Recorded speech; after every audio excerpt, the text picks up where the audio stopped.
بئس مثل القوم الذین کذبوا بآیات اللہ، بری ہے مثال اس قوم کی جس نے اللہ کی آیات کو جھٹلایا۔ یہ جھٹلانا کون سا ہے؟ دیکھیں، جھٹلانا کسی شے کا دو طریقے سے ہوتا ہے، قولاً یا حالاً۔ آپ کہتے ہیں تورات اللہ کی کتاب نہیں ہے، یا آپ کہتے ہیں خدا نے خواستہ قرآن اللہ کی کتاب نہیں ہے، یہ بھی تکذیب ہوئی قرآن کی، جھٹلانا ہو گیا، اور یہ ظاہری طور پر علی الاعلان جھٹلانا ہوا۔ ایک ہے عملی طور پر حال کے انداز میں جھٹلانا۔ کیا مانی؟ ہاں قرآن اللہ کا کلام تو ہے، لیکن کیا کروں، سود کے بغیر تو گزارا نہیں ہے۔ اب یہاں آپ نے قرآن کے ایک حکم کو جو کہ اس نے تشدد و مد کے ساتھ دیا ہے، اس کی نفی کر دی۔ یہ جھٹلانا ہے، آپ نے اپنے عمل سے جھٹلایا۔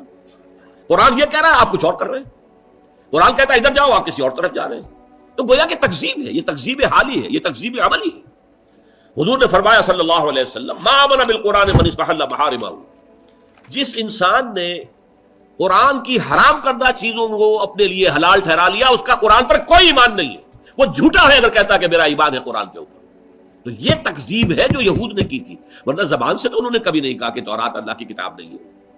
ان کا دعویٰ تو یہی رہا کہ ہم جو ہے اللہ کی کتاب تورات کو ماننے والے ہیں۔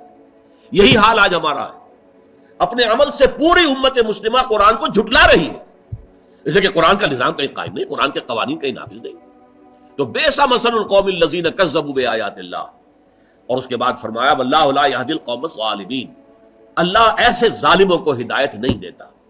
اس میں ہمیشہ میں نے اضافہ کیا، زبردستی ہدایت نہیں دیتا۔ ایک آدمی ظلم کر رہا ہے، غلطی پر ہے، لیکن یہ کہ اس کے اندر ابھی اگر مادہ باقی ہے کہ حق کو سمجھے اور قبول کرے تو اللہ اس کو ہدایت دے دے گا۔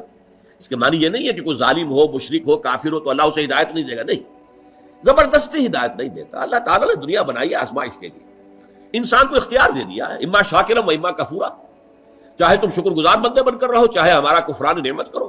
بہرحال دنیا میں ہم نے تمہیں موقع دیا ہے، حرام کھاؤ یا حلال کھاؤ، تمہیں موقع دیا۔ فمن شاء فلیؤمن ومن شاء فلیکفر، جو چاہے ایمان لے آئے، جو چاہے کفر کرے۔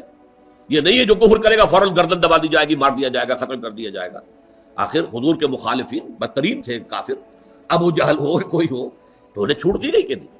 تو یہ تو اصل میں قرآن جو ہے کہتا ہے کہ یہ دنیا تو آزمائش کی جگہ ہے، لیکن اللہ نہ زبردستی کسی کو گمراہ کرتا ہے، نہ زبردستی کسی کو ہدایت دیتا ہے۔ اگر وہ زبردستی گمراہ کرے یا ہدایت دے تو پھر وہ چوائس تو ختم ہو گیا، پھر وہ امتحان کا معاملہ تو ختم ہو گیا، جس کو اقبال کہتا ہے قرآن مجید کی آیت کی ترجمانی کرتے ہوئے۔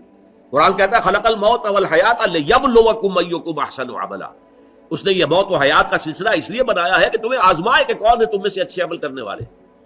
اسی کو علامہ اقبال نے کہا قلزم ہستی سے تو ابراہ مانند حباب، کیا ہماری حیثیت ہے، یہ پوری کائنات، اس میں میرا اور آپ کا کیا مقام ہے؟ بلبلا، جیسے سمندر کے اوپر پانی کا کوئی بلبلا بن گیا ہو تو سمندر کے پانی سے اس بلبلے کی کیا نسبت ہے؟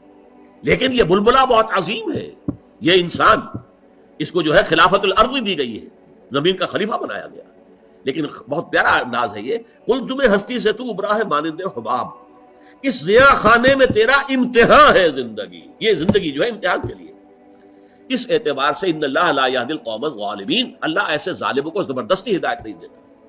سورہ صف میں یہ مضمون 2 دفعہ آیا، واللہ لا یہدی القوم الفاسقین، ایسے فاسقوں کو اللہ زبردستی ہدایت نہیں دیتا۔ واللہ لا یہدی القوم الظالمین، اللہ ایسے ظالموں کو ہدایت نہیں دیتا زبردستی۔ یہاں پر دوسرا لفظ آیا ظالمین، اور اگلی سورت جو ہے سورہ منافقون، اس کے بعد ہمیں اسی کا مطالعہ کرنا ہے، اس میں ان اللہ لا یہدی القوم الفاسقین دوبارہ آیا۔